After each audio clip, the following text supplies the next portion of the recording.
I look at, for example, ELM, people working at ELM or people working in Toy Story. I think they have a very different way to do their own marketing. What do you advise? Do you think this path could reach to this kind of industry, or do you think it's something different? Or how you could define this marketing way as a path? Yeah, so you're talking about like how to, like as a difference to get employed at a big studio as opposed to freelancing.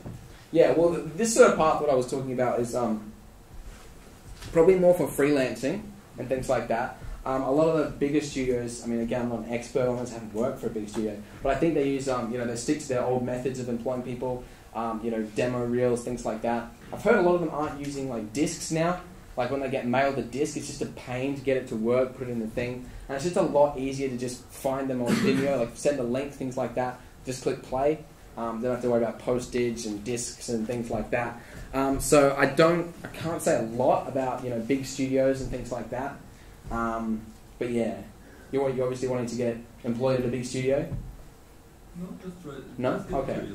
All right. Yeah. No worries. All right. Yes. Could you speak about your experiences using Facebook for marketing? Facebook? Yeah. Okay, sure. I was a little bit hesitant about using Facebook. Like I started, I might just show you. That's kind of what my concern is. Okay. Not being the guy that sort of spams all his normal friends who don't care about Blender. Yeah. Stuff. What you can do is start a fan page. Okay. So that way it's not spamming all your friends you've already got on there. So I use this a lot, and I was hesitant about using it at first, but a lot of people seem to like it. So I started it, I don't know, maybe 3 months ago or something like that. And it just allows you to communicate just little things, just little updates that possibly wouldn't be on your blog or your main website, things like that. And you can add your own photos. I just add like my business cards, works in progress, things that you're working on. That's the other thing, is you can get like lots of feedback from people that follow you. They give you little tips, things like that. So again, that's very helpful, not for marketing or anything, but yeah. So using Facebook. I'm not sure about like for an artist, having a fan page. I know Marek Denko has his own fan page, where people can just discuss things like that. But yeah, again, it's just like it's. If you get people that are really keen on your work and they're fans of your work, then people will ask for that. Like I've had people ask me to create a Facebook fan page. So yeah, and like the more you interact with your fans, people that follow you, the stronger a following you have. That they can feel like they're more connected to you as opposed to just someone hiding behind a corporate brand name, something like that. So that helps as well. There's another question. Yeah, sure. Well, that's not really a question, but just to support your point of publishing your work on the internet and put it in perspective. It's a personal experience. Like maybe 5 years ago, I had 2 of my renders put on the front page of 3dtotal.com. Of what, sorry? 3dtotal.com. 3D all? 3D Total.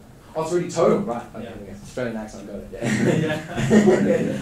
Yeah, and that worked well for you? And basically just these 2 renders brought me contracts for 2 years. Because really? Just people, going, searching for an artist and going in the galleries of a popular website and finding me. So yeah, it's really worth it to publish your work everywhere. That's the other thing. Like I was going to say, a lot of people think that it's really hard to get noticed. Be on one of those big websites and things like that. But you never know until you try it. Like just how easy it can be. Like I don't know. I've noticed the 3D World portfolio section is getting smaller and smaller, and submission quality is getting a little bit less as well. I think just a lot of people aren't sending them their work anymore. I've seen a lot better work online than the ones that are being in the magazine. I think people are afraid.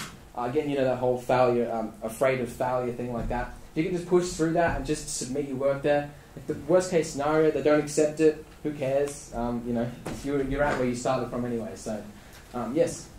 Well, about what you were saying, one thing I know that big studios do is look to important schools like Cal Arts and Gobelins. So they pick up good students to work there. So So through schools, you mean? yeah, CalArts. Oh, so, okay. But to enter in those good schools, like CalArts, like Gobelins, you have to be good. You have to be doing what you're saying, so you can enter those schools, make good products, and then go to good studios. That's one way I know that people got hired by Disney, by Pixar, by Right. yeah. So through schools, yeah. Yeah. I think but that's then those schools only accept good students. Good right. So you got to do what you're saying to enter those schools. Sure, yeah. It's really hard to So that they've got like a higher standard for Yeah, quality, yeah. and then as a result, people want to Yeah. go to the school to find possible. Yeah, and I think that's also that it's a lot hard. Like employees can find it very hard to find a quality artist online because they have to sift through a lot of unprofessional stuff to find an actual artist's homepage or their where their actual work is all on one page where they can actually just view it. And it's like people just make it difficult for employers to find them. So, it's a lot easier probably for, a studio out there to just go straight to a school who's got a list of the students, their phone number and email. So, I think that could be part of it as well. Another question, yeah? Do you find using a open source program like Blender to be a disadvantage as opposed to, say, something like Maya or 3D Studio Max? Yeah, it's a good question. I think there's a lot of for example, Pixar doesn't care what software people use because they use their own in-house software. So they don't that's not something that's requirement like you have skill in 3ds Max or something. You can get a job there if you work if you're just using Blender. A lot of the other studios like I don't know, DreamWorks or something like that, they will have a set program that they expect you to know how to use. I think there's been a few surveys online where you can view the big the programs that most studios are using for work. I think for actual movies the standard is Maya, and then for 3ds Max has another fairly big share of the market as well. Blender, again, you're always going to probably have a lot harder time trying to find work at a studio if you're using Blender because of course it's not that industry accepted obviously. But if you're a freelancer, most people won't care what software you use. It's just the end result. That's all anyone really cares about. But if you're going to be integrated with a team of a studio, then you need to be using the same software, obviously. Yeah. Yes. Yeah. Just to add a bit of a positive note to that point, I got a job at a video game studio a couple of years back, and basically I only had a Blender reel, and what I found is that a lot of producers really only look for passion in the work. That's the main thing. So they don't care as much about the program as you think, and I guess it's the same at DreamWorks and Pixar and whatnot. And I think Pixar even, and this is coming from the standpoint of an animator, but basically I didn't know any Maya really. I tried to learn it a bit, but I just couldn't get the hang of it a week before I started the job. And I was like, all right, I'm going to have to use Maya, and I got in there, and the couple of animators that I worked with, they just taught me little tips and tricks as I was sitting there.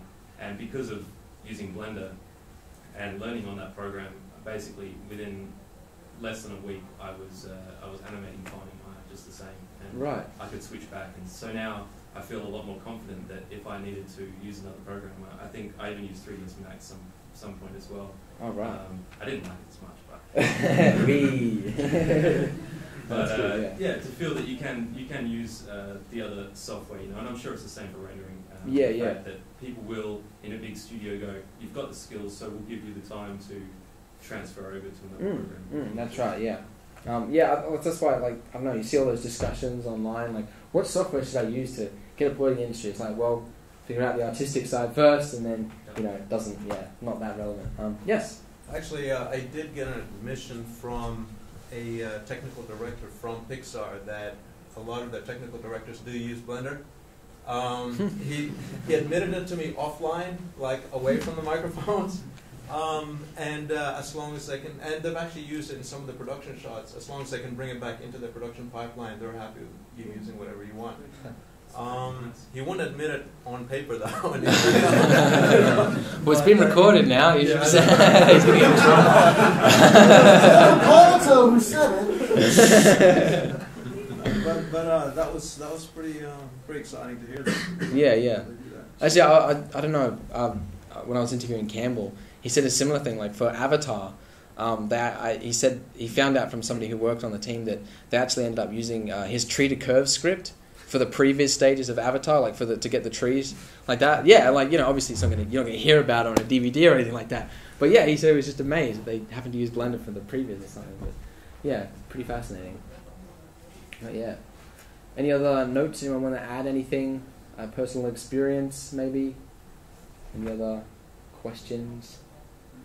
No? Awesome. All right. Well, thanks very much.